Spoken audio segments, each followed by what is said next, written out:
Hello guys, welcome back to my another blog. તમે બધા કેમ છો મને કોમેન્ટમાં જરૂરથી જણાવી દેજો. જય મુરલીધર, જય દ્વારકાધીશ, જય શ્રી કૃષ્ણ.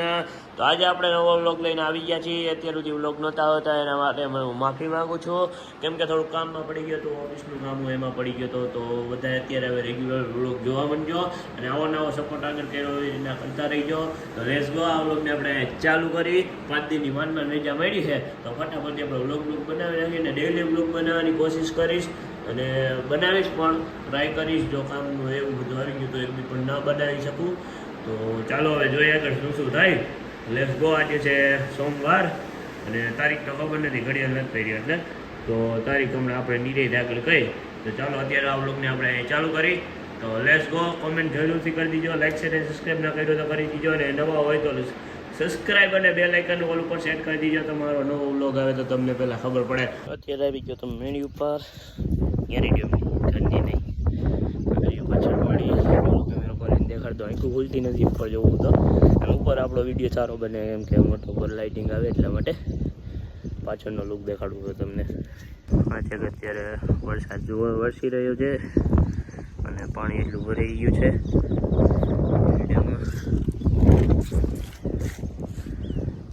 હવે નીચે જઈને આગળ દેખાડી તમને. થોડીક વાર હું બેસીશ પણ તમને બોર નહીં કરું, કારણ કે તમે બધા નેરી ડેમ જોયું જશે, કેમ કે મારા ઘણા બ્લોગની અંદર તમે જોઈ ચૂક્યા છો. આગળ મળી પાછા.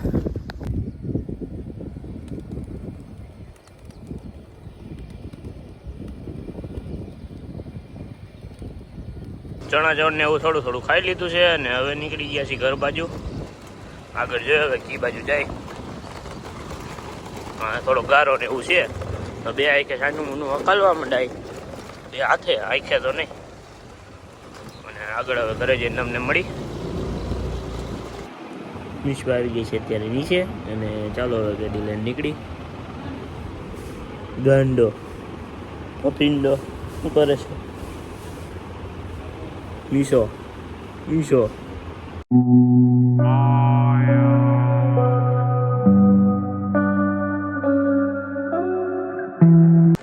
અત્યારે પૂછીએ તો આપણે ગ્રીન હાઉસ છે. ગ્રીન હાઉસને તમને અત્યારે અહીંયા કેપ્સિકમ વાવેલા છે, લાલ અને લીલા અને પીળા કલરના કેપ્સિકમ વાવેલા છે. આગળ તમને બધી માહિતી આપું. Let's go.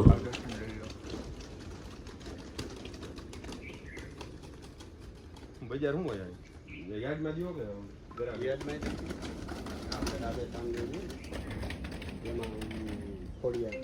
પેલું જઈશ ને તમારે જાય ને ફૂલ ઠંડી પડે એટલે આપણે ફેલ થઈ જાય. માઇનસ મળે ને ઠંડી જવા એટલે આ પછી ન આવે.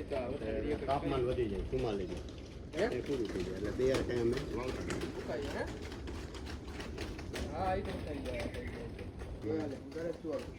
3 મહિને ઉતરે, 1 મહિનાનો રોપો હોવો જોઈએ. ટોટલ 4 મહિને ઉતરવાનું ચાલુ થાય. બરોબર. અને 4 મહિના હાલે. આમ તો ઘણા એલકોર યુટ્યુબમાં 6 મહિનાનું કહે, પણ 6 મહિના આપણે ન હાલે.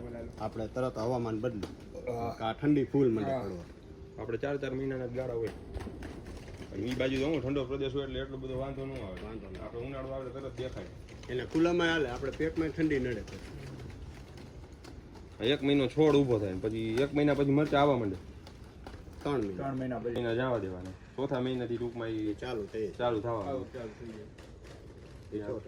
મજૂર કેટલા રાખવા પડે? 2. કાપવાનું આપ્યું છે ને કેમ ખેંચી લઈએ એ તો એને પ્રેક્ટિસ પડી જાય પછી હાથેથી કાપતા જાય. આપણેથી ન કપાય, કાયમ કાપે. હવે આમ ટૂંકમાં મટકાની કેટલા ટાઈમ લગી રહી? 4 મહિના પછી બીજા 4 મહિના જ્યાંથી ઉતરવાનું ચાલુ થાય અહીંયા આપણું હવામાન બદલી જાય. નકર આની હાઈટ 7 ફૂટ સુધી 8 ફૂટ 9 ફૂટ સુધી જાય. આ દોરીયામાં બાંધી દેવાનું. દોરી વીટાતી જાય. દોરી ઉતારીને એમાં બાંધી દેવાનું. એની ઉપર બાંધી દીધી આ પેક થઈ ગયા બાંધી દીધું પછી છોડવું એમાં વીટાતી જાય. ઓછામાં ઓછું આપણે એક છોડવે 5 કિલોનું ટાર્ગેટ રાખવાનું આવે. 4 મહિનામાં 5 કિલો એક છોડવા. કેટલા છોડવા? 10,000 હોય એમાંથી 100-150 તો જે કોઈ બિયારણ લગાવતું છે ને. આના તો અલગ જ બિયારણ જ વાવો કે છોડવું? આ વર્ષે જ અહીંયા રોપ કર્યો હતો ને કારણે બી આવી રીતે આવે 1,000 નંગ આવે આ પેકેજ. આ છોડ એમને વાવી માટીમાં વાવો પેલું પંચ જેવું આવે ખબર ને પેલા કોકોપીટમાં વાવવાનું કોકોપીટ આવે ને એમાં હોલ હોય એમાં એક એક મૂકી દેવાનું પછી એમાંથી છોડ ઊંચો એમાં થાય એટલે પછી હા. વાવવાનું. પછી એને આમ ટૂંકમાં બટકી જ જાય આમ ડબ્બી જેવું થઈ જાય નીકળી જાય આખે આખો ડબ્બી જેવું પંચ જેવું થઈ જાય અંદર છે જ આમાં બાપ ગયો ને તાપમાં થોડોક ઓછો છે. આખે આખો આમ નીકળી જાય હા, એ આવું આવે આની ફરતે ને પંચ આવે નારિયેળનું ઝાડ. ગાઈડલાનું પંચ કેવું આવે આમાં સોંપી દેવાનું પછી આમ સોંપી દેવાનું એ આમ ફરતે ને આમ છોતા હોય ટૂંકમાં ભીનું ને ભીનું રહે પંચના હિસાબે. પાણી નો રહે પણ આમ ભીનું ભીનું રહે પાણી રહે પછી ભરી જાય પાણી ભરો દેતું છે ભરી જતા હશે. ફેલ થઈ ગયા આ બાપ હમણાં આપણે નહોતું કરતું વરસાદ તો હમણાં થયો ને વરસાદની વાત જોઈ જોઈને આને ખેંચાઈ ગયા છતાંય છોડ્યો તો 2 દિનનો તાપ લાગી ગયો. આમાં વરસાદના ઓલું કાંઈ ઉપરથી ખુલે ખુલે કાંઈ કે પાણી આવવા જ નહીં દેવાનું પાણી આવે જ નહીં આવે જ નહીં બારો બાર બધું ચડી જાય અહીંથી આજે સારી આવે બહાર પાણી ઉડી બરોબર અહીંયા કાંઈ તમે સ્ટોર કરો જવા જ દો પાણી જાય એ જાવ પાછળ કાંઈ થાય એવું નહીં. ઈ આપણે કોઈ કેપેસિટી હોય તો સ્ટોરેજ થઈ જાય. તો કે આ કેટલા દિન હોય છે છોડ જેવું? 40 દિવસ એક થોડો 5 કિલો જીએમ ટાર્ગેટ એવો હોય હા ઈ તો અમુક ઓછો દી અમુક વધારે દી એવરેજ મણનો શું ભાવ હોય એવરેજ આના કિલ્લા ઉપર આપણે રાજકોટ બજાર છે એવું એટલે ઈ આ યાર્ડમાં જ જાઓ તમે કે આમ ગ્રાહક બાંધેલા અમુક હોલસેલ વાળા ડાયરેક્ટ હોય એટલે ઈ ખરીદી કરતા હોય અહીંયા લઈ જાય અહીંથી જ લઈ જાય વધતો માલ આપણે યાર્ડે મોકલી દઈએ કિલ્લાનો ભાવ. એને સરેરાશ 60 રૂપિયાથી નબળામાં નબળું હોય ને બહુ બહારની આવક હોય તો 60 રૂપિયાથી લાગુ પડે નીચા ભાવ હાઈટ ઊંચા ઊંચા 750 રૂપિયા 450 આવી જાય ને 200 ની રેન્જ જાજી હાલે એટલી ગમ ના આવે આ કલરમાં આવે ને લાલ ને પીળું. બોલે લીલાના નહીં બહારનો માલ બંધ થઈ જાય એટલે અહીંયા સ્ટોક આ ખબર બધે ભાવ વધી. સરેરાશ હા તે 7-8 લાખ રૂપિયા જેવું. 50,000 નો મહિનો થઈ ગયો ને એક એકરમાં 50,000 રૂપિયા છૂટે સવારમાં એક વહેલા હારે આવ્યા હોય આવા ટાઈમે રાઉન્ડમાં શું શું જરૂર છે આવડાને ચીંધી દો અથવા તો આખું લિસ્ટ લખીને દઈ દો કે આ દિવસનો આ પાવાનો આ દિવસનો કેલ્શિયમ ને બધું અલગ અલગ એનું આવતું છે ને બોટલ બધું ખાતરનું ભેગું જ આવે. આની ટપક ભેગું જ નાખી દેતા હશો કે છાંટ્યું વાત દઈ દો. માંથી જ દઈ દેવાનું એ બધે ટીપા પોગી જાય દવા આમાં બાયણે કાંઈક ઓલું વાતાવરણ બગડ્યું હોય ને બાયણે રોગચાળો વધુ હોય ને તો આમાં અંદર આવે હા બાયણે ખુલ્લી ખેતી છે ને થાય દેશી ખાતરનો ઉપયોગ કરો કે એવું કાંઈ કરી ઓલો અળસિયા ને એવું નાખો એ તમને વધારે ગણ કર્યા. પેલા તો એ આવીને માપની નામ તેમ કરવા આવતા હશે ને. બધી જગ્યા જોવા આવે છે. પાસ કરી જાય પાસ કરીને બધું કેટલો અંદાજિત કેટલો ખર્ચો થઈ જાય બધો આ તો 5 લાખમાં થયું તમારે ઈ ટાઈમ તેડી 65 માં દીધું અત્યારે આ 1 વીઘા 1.5 વીઘામાં કેટલો 40 લાખ થઈ ગયા થઈ છે ખર્ચો આવા વીઘાનો 20 લાખ આ કંપની વાળાનો થાય બીજો છૂટક ખર્ચો આપણો થાય યા દોરાનો નિયમ થાય વારાનો બરોબર ઈ તો 2-5 લાખની વસ્તુ છે ને. બધું થઈને 22 લાખ રૂપિયા જેવું 2 લાખ બીજા આપણા ગણી લે એક્સ્ટ્રા 22 માં થઈ સારું જગ્યા થોડી હોય ને તો કર્યા જેવું જાય. પછી એક ઓલું તમે કદાચ જોતા હોય તો આનો વિષય હોય તમે ઓલા ટાવર ઊભા કરે ખબર હોય તો.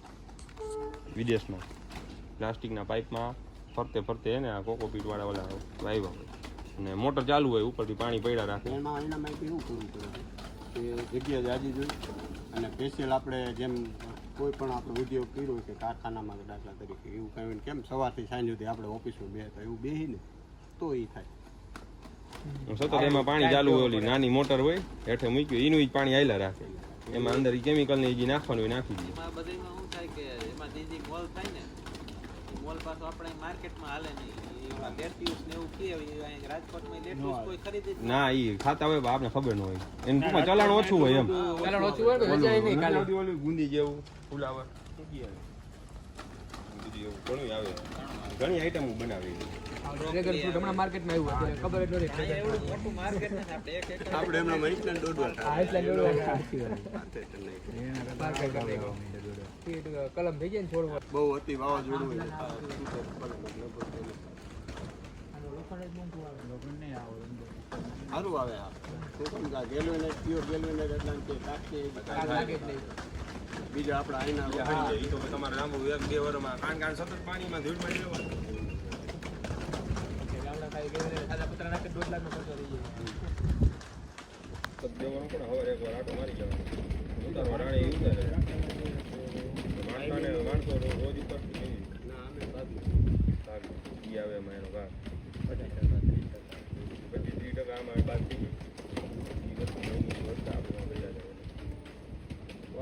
નહોતો કરતો. બીજું કઈ વાવું એના કરતા સારું હોય. ઓમ કઈ ઉપાધિ નહીં ને. કાકડીની ટ્રાય મારી દીધી તમે? હવે મારી. કાકડીમાં કેમ થાય? ખીરા. બજાર નાની બજારમાં હું જોતો હોય 200 રૂપિયા હોય મણ. નીચા ભાવ નીચા ભાવ 200 રૂપિયા, ઊંચો ભાવ કંઈક ક્યારેક 450 હોય, ક્યારેક 4,500. એ ઓછો રહેવા દઈએ. અહીંયા ખાલી બજાર આવે ત્યાં બહારનો માલ આવી જાય એટલે કાંકરીનો ડબલ અને ઉતારો જાજો. કાકડીમાં હા મરચા બહુ આવે કેપ્સિકમ, કારણ કે આ બધું હવે ખાણી પીણી જે આવે બહારની એમાં આવડું આ ચાલે છે. પીઝા બર્ગર આ તે ફલાણું એમાં કેપ્સિકમ મરચા જ વપરાય છે. ઓલા મરચા કોઈ વાપરતું જ નથી. આ કેમ આના કંપનીવાળા હોય સિજન્ટાને ઓને એ એની direct એની કંપની થ્રુ કોન્ટેક્ટ આપણે યાર્ડમાં નકર ન આવતો પછી હવે અહીંયા યાર્ડમાં મોકલવું એટલે અહીંયા એ ખર્ચો કેટલો થાય? ગાડી કેવું રિક્ષા કરે છે? એક વીઘા એક છોડ વગર બે ત્રણ વીઘા લાગે. 1000 આખું આ ટૂંકમાં મજૂરને કેટલી વાર લાગે કાઢતા બધું? 3 થી 4 સવાર 4 વાગે ચાલુ કરે, 250 બપોરની હરાજી 300 બાર વાગે. ગ્રામનું તો હોય એક પણ. હા એટલે વાર ન લાગે. લાઈટું કેવું કઈ નહીં રાખવા જતા હોય. લાઇટોની જરૂર ન હોય ને. આને રાતે સવારે 6 વાગ્યા પછી ખોલવાનું હોય અને સાંજે 7 વાગે બંધ કરી દેવાનું. બરોબર, એટલે ટૂંકમાં ઓલા દિવસ દિવસ આવે નહીં. ઓલામાં તો પંખા બંખા ને બધું ટીંગાયેલું હોય. હવા હે ને ફેર. એ અમે આ નવો નાખ્યો ને એ બે મજૂરી નહીં થઈને 6 લાખ.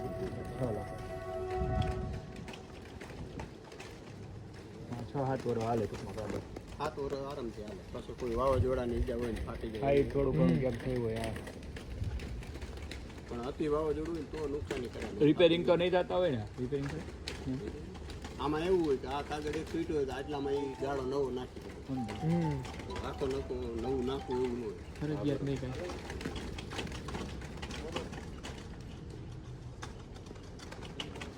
રેડી કરી નાખ માંડી દે. કોકો બીજ એ બધું ક્યાં મળે? અહીંયા ખંભારા મળે ને આપણે હવે નકર તો એ બહારથી મંગાવવું પડે. તો અહીં કરે આપણે એને ચારી નાખે બે ત્રણ બે કેટલા કિલો ઉપર કે આ હું આ રોપા તૈયાર થઈ કારેલી.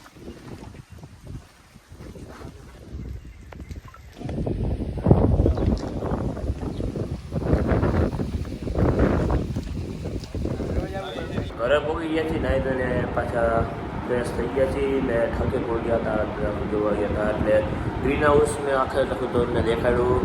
આપણે કેપ્સિકમ મરચાં વાવેલા હતા અને એનું અત્યારે બહુ સારું છે. આપણે રાજકોટમાં અહીંયા જો કોઈને કરવું હોય તો આમાં થોડી ઘણી માહિતી એવી છે. બાકી તમે તમારી રીતે વિઝિટ કરી શકો છો. ગમે તે પણ ગ્રીન હાઉસ હોય ત્યાં જઈને વિઝિટ કરી શકો છો અને માહિતી મેળવી શકો છો. તો ચાલો હવે આ લેટ્સ ગો આપણે આ વિડીયોને અહીંયા ચેન્જ કરશું. જય મુરલીધર, જય દ્વારકાધીશ, જય શ્રી કૃષ્ણ. આવા નવા ઇન્ટરેસ્ટિંગ વ્લોગ જોવા માટે મારી ચેનલને સબસ્ક્રાઈબ કરજો અને આગળ ફની વિડીયો કહેતો ફની વિડીયો અને આગળ આવી કંઈક માહિતી જોતી તો એના પણ વિડીયો તમને હું દેખાડતો રહીશ. કે રાજકોટમાં નવી જગ્યા જોવી તો એના પણ વિડીયો તમને આવતા રહે. મને ખાલી નીચે કોમેન્ટ કરતા રહીજો. તો ચાલો આ વ્લોગને આપણે અહીંયા ચેન્જ કરશું. જય મુરલીધર, જય દ્વારકાધીશ, જય શ્રી કૃષ્ણ.